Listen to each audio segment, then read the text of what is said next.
So thanks, Jack. For those of you that don't know me, my name is Darcy Watchorn, and I'm a PhD student at Deakin, and I'm looking at conserving small mammals in the face of fire and predation down here in the Otways. My supervisory team includes Barbara Wilson and Mark Arkarklis, who you've already heard of, and they're here today talking soon, as well as Don Driscoll and Tim Doherty. And so, of course, before I jump in, I'd like to acknowledge the traditional owners of the country where I'm speaking from today, the Wurundjeri people, as well as the Wadawurrung people as the traditional owners of the country that I'm doing this research on. And I pay my respects to elders past, present and emerging. All right, so first I'd like to talk a little bit about the interaction between cats, foxes and fire. So we all know just how devastating feral cats and foxes have been since they were introduced in Australia. They've been implicated in the extinction of something like 25 mammal species and a host of other taxa as well.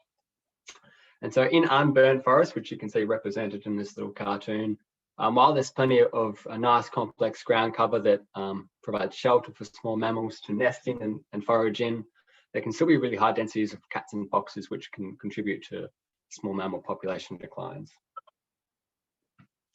So fire has long been a really ubiquitous and really important disturbance across many and most Australian landscapes.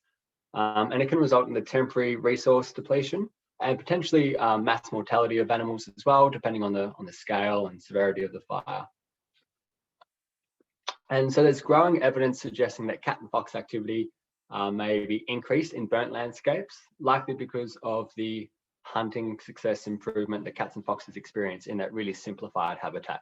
It's easier for them to see and catch prey species. And so this increase in cat and fox activity may be happening in one of two ways. So the cats and foxes that are already present within that burn scar may be increasing their activity, so they're just moving around more to increase their chances of catching and gobbling up small mammals. Or we might be getting cats and foxes moving into the burn scar from nearby unburnt habitat and increasing the activity in that sense. Or of course, there's possibly a combination of those two things. So what can we do about this fairly substantial management problem? So the most common management options include lethal control, such as trapping and poison baiting. So these techniques, as you probably know, they can be effective, but successful outcomes can be difficult to achieve, particularly in open environments, and especially so for feral cats. And then another option is prescribed burns that can preserve known natural refuges in the system, and these are typically wetter areas like gullies or swampy areas. So yeah, prescribed burns can preserve those areas in the ecosystem, but obviously large-scale severe wildfires can pretty much obliterate everything and leave very few natural refuges remaining. So another potential management option that I'm looking into as part of my PhD is whether or not we can improve small mammal persistence after fire using artificial refuges, which you can see pictured here in this cartoon. And so that's what I'll be chatting to you about today, is the use of those artificial refuges. So just quickly, what are artificial refuges generally? So they typically replicate a natural refuge that's in short supply in a modified or disturbed environment, and they provide places for wildlife to breed, hibernate, or take shelter in lieu of those natural refuges which are gone. So examples of artificial refuges include artificial dens for kit foxes. This one's out of the US. Artificial rocky crevices. So this is for the broad-headed snake up in New South Wales, and a whole bunch of reptiles use these. We also have artificial reefs on seawalls and other human-made infrastructure up in Sydney Harbour region, and these provide little crevices and habitat for a whole host of marine life. We have artificial nest mounds for turtles in the United States, and these nest mounds protect turtle nests from predation from greedy little raccoons. And then, of course, we have the artificial tree hollows or nest boxes, which provide habitat for a whole host of hollow-dependent fauna all over the world. This particular nest box is from Victoria, and it's built for leadbeater's possums. And so can we take this idea of an artificial refuge and apply it to our context of protecting or improving the persistence of small mammals after fire. And so that really brings us now to my PhD. And so the key question that I like to answer as part of my PhD is, how do prey species respond to the provision of artificial refuges after fire? And so to answer that question, I'm asking sort of a subsequent or further 3 questions. Number 1, which prey species, so not just small mammals, but which prey species in general use the artificial refuges? Number 2, do small mammals in particular perceive the refuges as a safe place to forage? And number 3, do artificial refuges actually improve the persistence of small mammals after fire? That's a really key question. But today I'm going to be talking to you about question number 1. So which species are actually using these refuges? So what do the refuges look like? Well, they're 50-metre long tunnels that are made from chicken wire, mostly covered in shade cloth. So only small animals can enter, and typically sort of smaller than your fist. They look like tunnels, but they're not tunnels in the traditional sense. So they're not open at either end. So chicken wire goes all the way down to the ground. So the idea is that small animals can enter and exit the tunnels from any point, and their behaviour, hopefully then, isn't predictable to cats and foxes and other predators. And so at each of my sites, which you can see in the middle photograph there, I build 5 tunnels. They're running parallel to one another, and they're about 15 to 20 metres apart. And I've been lucky enough to have a whole stack of really wonderful volunteers from Parks Victoria and DELP and the forest fire management teams, because as I'm sure you can probably appreciate, these things aren't terribly easy to build. And so, yeah, their assistance has been amazing in getting these things out there. So my study area is predominantly in the Eastern Otway ranges, just north of Ayers Inlet, in a patch called the Currawong Falls, which yeah, I'm sure some of you are familiar with. So this country is typically drier and less topographically rugged than the southwest of the ranges, and it's typically dominated by sort of heathy woodlands, which you can see in that photo there. That's really typical of a lot of my sites up country. And so in Currawong Falls, I targeted prescribed burns in 2019, 2020, and 2021 this year. Unfortunately for me, obviously, probably for a lot of you as well, 2020 was an entire loss in terms of field work. But I was able to set up a total of 8 treatment sites in 2019 and earlier this year. And then additionally, thanks to the help of the forest fire management teams and the MER teams, I was able to set up, we were able to set up another site just near Jellybrand, which you can see on the map marked in yellow. And that's been really fantastic to include another site. So today, the results that I'll be presenting are from the sites that we set up in Currawong Falls in 2019 and the one in Jellybrand, which was set up after a prescribed burn last year. So in terms of the study design, so as I mentioned, there's 5 tunnels or 5 refuges at each of my sites. We deployed a camera trap in the middle of each tunnel. And we also deployed a camera trap outside each tunnel in the sort of burnt but unprotected area. And so this represents a fairly simple control impact experiment. The cameras themselves were infrared, so they didn't have a flash, so as not to disturb animals as they moved past. And the cameras weren't baited either. We didn't want to sort of attract the animals into the tunnels or outside of the tunnels. We just wanted to see sort of who was using them and who was moving through yeah, without the influence of bait. And the refuges and the cameras were set up sort of immediately after the fire, as soon as we could get in, which was typically a couple of weeks, as soon as the fire grounds were safe. And they were left in situ for approximately 12 months. So which species did we detect using the refuges? So the most common culprit we saw was the white-browed scrub wren, which you can see here. These guys seem to really love it in there.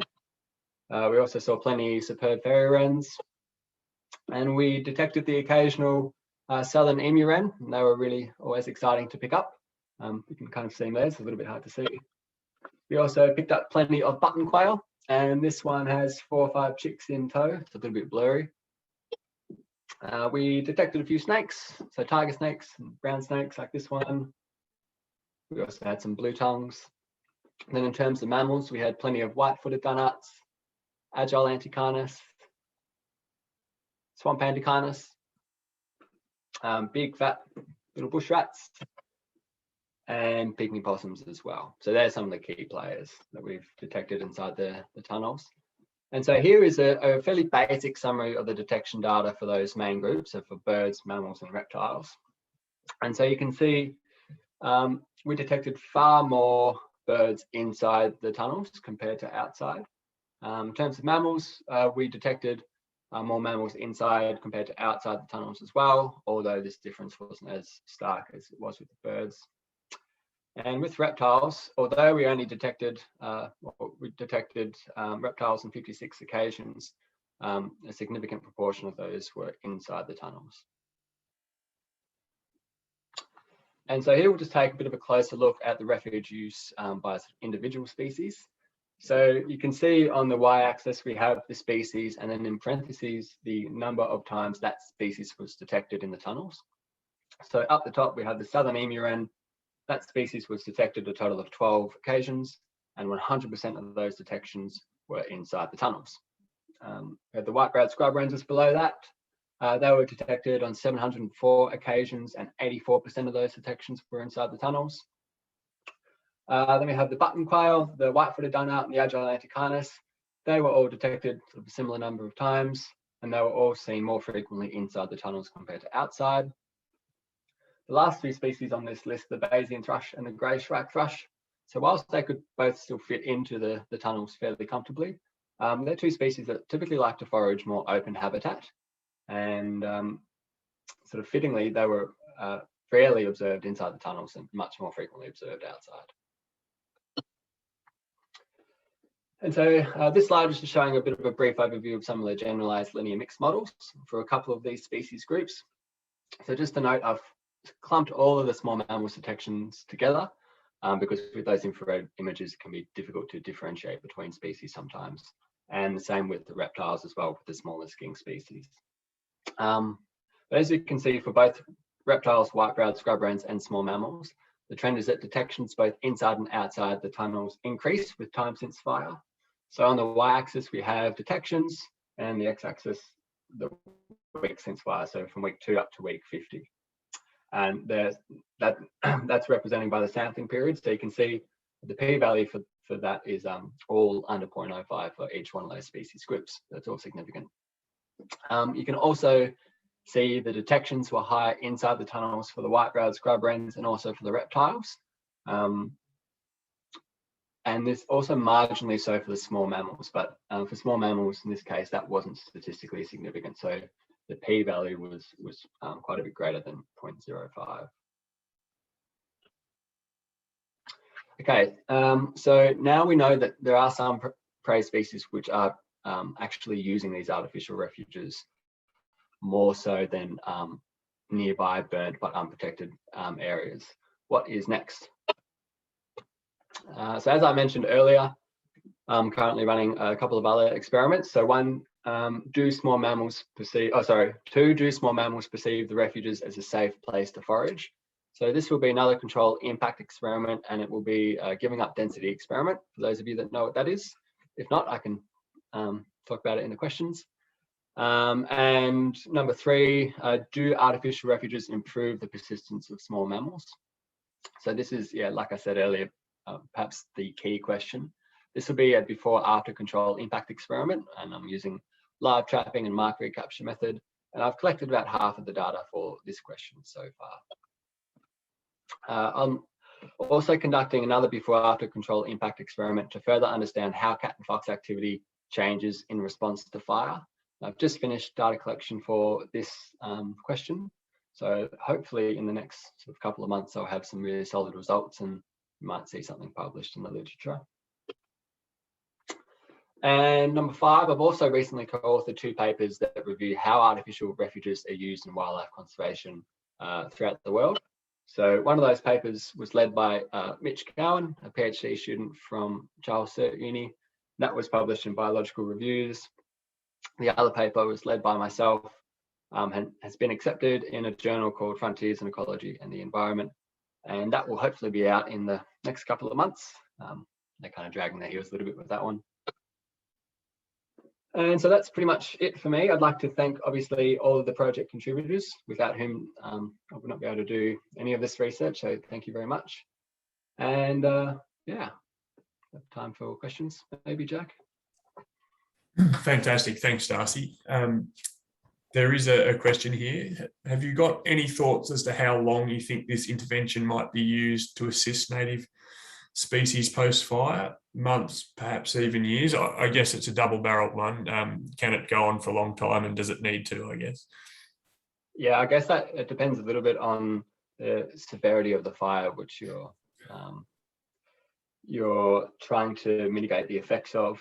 So for the prescribed burns that I've been working with, they're typically quite cool and quite patchy, and the vegetation has recovered really quickly. So within 6 to 10 months, the veg has sort of come back online, and while there are still some bare spots, that complexity, that structural complexity is coming back. But obviously for more severe and intense wildfire, perhaps if you were to use something like this, they might need to be left in situ for longer. Thanks, Darcy. And a second question on why the refuges are so large, both the width and why they're open. Have you trialled different sizes? So no, that's a little bit beyond the scope of my PhD in terms of trialing different sizes. The design we have adapted from a researcher called Chris Dickman, who has been trialing pretty much this exact same design up in the Simpson Desert, so up in the arid country. And he's had some really promising results, but it's obviously a very different ecosystem. It's much more open, sort of dominated by spin effects. And so the idea of this project is we're testing that same design, but in a mestic environment, so much wetter and much more structurally complex. So it's kind of a comparison to his work. There are some people who are developing, sort of adaptations of this. There's smaller and hopefully more easy to deploy. But yeah, that's why we're doing this design. Great, thanks, Darcy. Appreciate you making time for us today.